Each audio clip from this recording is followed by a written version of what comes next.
Selamat datang. Siapa Arung Palaka? Hampir semua orang tahu. Ia adalah Raja Bone ke-14. Dia diangkat menjadi Raja Bone setelah berhasil mengalahkan kerajaan Goa atas bantuan Kompeni Belanda. Kemudian siapa Todani Arumbakke? Tokoh yang satu ini sangat sedikit data sejarahnya. Namun tahukah Anda, berkat Todani Arumbakke selalu ada di sisi Arung Palaka, sehingga Arung Palaka selalu tampil prima dalam perjuangannya membebaskan rakyat Bone dan Sopeng dari perbudakan orang-orang Goa sampai ia kembali menjadi Raja Bone. Todani Arumbakke lebih dikenal dengan sebutan Arumbakke, anak dari pasangan Lapabila Datu Citta dengan Wetasi Peta Mau Bange Arung Rappang ke-10 sekaligus Datu Suppa ke-10. Todani Arumbakke sebagai sahabat seperjuangan juga ipar Arung Palaka. Katimpurung, adik Arung Palaka, adalah istri pertama Todani Arumbakke. Ketika terjadi pengerahan massa 10.000 orang Sopeng dan Bone ke kerajaan Goa dan pemaksaan para bangsawan Bugis untuk ikut dipekerja paksakan menggali parit pertahanan kerajaan Goa di Makassar pada Juli 1660, Todani Arumbakke termasuk yang bekerja dipekerja paksakan. Ketika Arung Palaka memimpin pelarian orang-orang Bone dan Sopeng dari kerajaan Goa karena menolak kerja paksa, kemudian melawan pasukan kerajaan Makassar di Lamuru, selanjutnya pergi ke Buton dan terus ke Batavia, Todani Arumbakke selalu ikut dengan Arung Palaka. Di Batavia, Todani menjadi komandan pasukan Toangke, salah satu pasukan Arung Palaka yang disegani yang menetap di pinggir Sungai Angke. Todani Arumbakke ikut mendampingi Arung Palaka memerangi pemberontakan di kota Pariaman, Sumatera atas permintaan Kompeni Belanda. Sampai akhirnya Todani Arumbakke mendampingi Arung Palaka bersama Kompeni Belanda menundukkan kerajaan Goa, menikmati kekuasaan.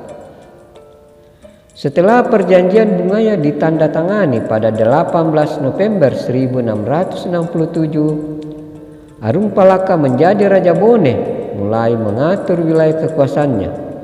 Arung Palaka tidak menikmati sendiri kekuasaan yang diperoleh, ia tetap ingat sahabatnya Todani Arumbakke.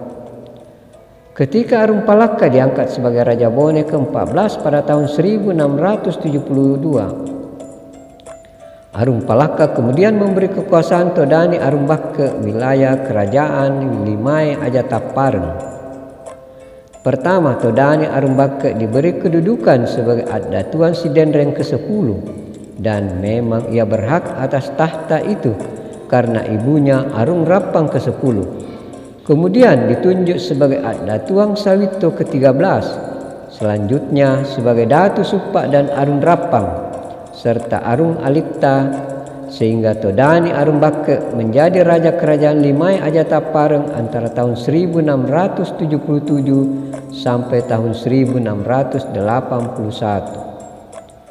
Perseteruan dua sahabat. Setelah mendapatkan kekuasaan atas Kerajaan Limai Ajatapareng, Todani Arumbakke mulai berubah. Ia sesekali berkunjung ke benteng Port Rotterdam menemui Kompeni Belanda secara diam-diam dan tanpa sepengetahuan Arung Palaka. Padahal sesuai isi perjanjian Bungaya, setiap raja yang berada di wilayah bekas kerajaan Goa tidak boleh menemui Kompeni Belanda tanpa persetujuan Arung Palaka. 2-3 kali Todani Arumbakke melakukan, Arung Palaka masih memberi kelonggaran dan menghargai sebagai sahabat seperjuangan. Lama-kelamaan Todani mulai memperlihatkan sikap bahwa ia bukan bawahan dari Arung Palaka, melainkan hanya bawahan Kompeni Belanda. Bahkan ada beberapa saran Arung Palaka terhadap Todani Arumbakke tidak diindahkannya. Akhirnya Arung Palaka mengambil sikap tegas dan Todani Arumbake berusaha untuk memperbaiki hubungan mereka, namun sudah terlambat. Arumpalaka merencanakan memberi hukuman kepada Todani Arumbake, dan itu juga disampaikan kepada pihak company di Port Rotterdam. Ketika Arumpalaka meninggalkan istananya di Bontoala, Makassar, pulang ke Bone menggunakan 4 perahu yang berisi pasukan. Ia sengaja melewati wilayah kerajaan Aja Taparem. Todani Arumbake baru paham kalau Arumpalaka datang ke wilayah kekuasaannya untuk menghukumnya. Ia berusaha memanggil para penguasa bawahan di wilayah kekuasaannya, namun tidak satupun yang datang untuk membantunya. Melihat situasi ini, Todani Arumbake dan keluarga serta para pengawalnya melarikan diri dengan menunggang kuda menuju wilayah Mandar. Tiba di Mandar, Todani Arumbake meminta perlindungan kepada para penguasa Mandar. Namun penguasa setempat khawatir Arumpalaka akan marah, sehingga mereka menyarankan Todani Arumbake meminta perlindungan company Belanda di Port Rotterdam, Makassar. Saran itu diterima Todani Arumbake. Beberapa hari kemudian, rombongan berangkat ke Makassar menggunakan perahu. Di perjalanan, rombongan Todani Arumbake diserang badai sehingga singgah dan berlindung di Pulau Salemo di lepas pantai Pangkajen. Di pulau itu ternyata ada pasukan Arumpalaka yang juga berlindung.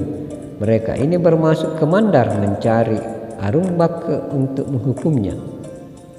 Ketika pasukan Arumpalaka bermaksud menangkapnya, Todani Arumbake melawan sehingga terjadi pertarungan.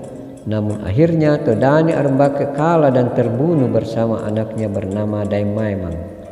Mayatnya kemudian dimakamkan di Pulau Salemo. Demikian kisah tragis 2 sahabat berseteru karena kekuasaan.